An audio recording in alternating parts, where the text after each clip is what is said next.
আন্তর্জাতিক ডাক সংস্থার সংক্ষিপ্ত রূপ কী?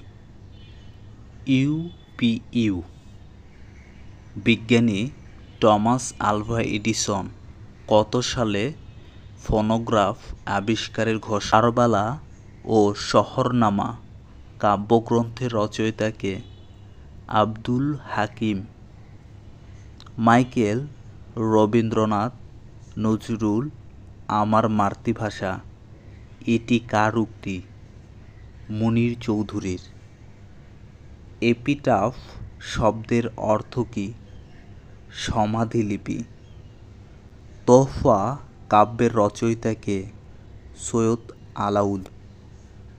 প্রাচীন যুগে কৃষিকাজের জন্য উপযোগী সাহিত্যের নাম কী? ডাক ও খনার বচন। শহীদ বুদ্ধিজীবী স্মৃতিসৌধ কোথায়? শিক্ষা প্রতিষ্ঠানে স্থাপিত প্রথম ভাস্কর্যের নাম কী? অপরাজেয় বাংলা।